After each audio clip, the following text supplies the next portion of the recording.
এই যে দেখছেন টমেটো সব জায়গায় পেকে পেকে আছে, আর এখানে আছে টমেটো গাছের মালিক। আসসালামু আলাইকুম ভাই, কতটুকু জমিতে এভাবে টমেটো করছিলেন? এখানে আছে 7 কাঠা। 7 কাঠা।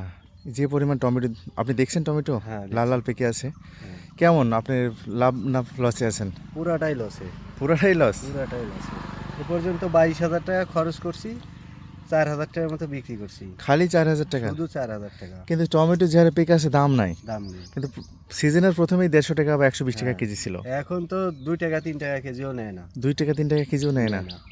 মানে আপনি পুরাটাই লস। পুরাটাই লস। এই এখানে কারণেই তো এই যে এক একটা বেডের মধ্যে মানে 2 মণ করে পেকে আছে। তো টমেটো কি করবেন এগুলা? এগুলো এখন এভাবে এই যে মানুষকে দিয়ে দিচ্ছি, মানুষে নিয়ে খাচ্ছে। ফালাই দিয়েন না, মানুষ খাবে তো। হ্যাঁ, এই জন্য মানুষকে দেওয়া হচ্ছে। ফালাই দিলে জিনিসটা অপচয় হয়। আল্লাহ দিছে দাম পানি, সামনে বছর পাবেন, হয়তো বা আল্লাহ অন্য দিক দিয়ে পুষিয়ে দিবে। ফেলে দিই না, মানুষকে দিই। ওই যে মাদ্রাসায় দেওয়ার কথাবার্তা চলতেছে, দেখি। খুবই ভালো মাদ্রাসায় লাগলো, নিয়ে আপনার মাদ্রাসায় মন দিয়ে মানসিকতা দিব। খুবই ভালো ভাই। তো মিন্টু সুপার গাছ এগুলো, তাই না? হুম। খুব খারাপ লাগলো যে আপনার খরচের টাকাটা ওঠেনি, কিন্তু টমেটো দেখে ভাই মন ভরে যাচ্ছে। অনেক টমেটো। টমেটো গোটা জমিতে একদম পেকে আছে লাল হয়ে। রাস্তা দিয়ে যাওয়ার পথে দেখলাম, তাই ভাবলাম আপনাদেরকে একটু দেখাই। সুবহানাল্লাহ।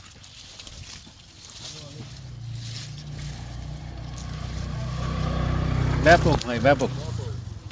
একটা বেডে 2 মণ করে পাকা টমেটোই আছে এখন। তো এরকম ফলন করানোর জন্য কি কি করছেন আপনি?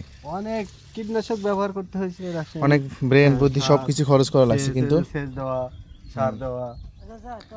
কিন্তু দাম পাইলেন না। না, দাম একেবারেই পানি। আচ্ছা, মন খারাপ করেন না ভাই, আল্লাহ অন্য ঠিক দিক আছে, দিয়ে ওকে, দিয়ে ঠিক দিবে আছে। ইনশাআল্লাহ। আচ্ছা।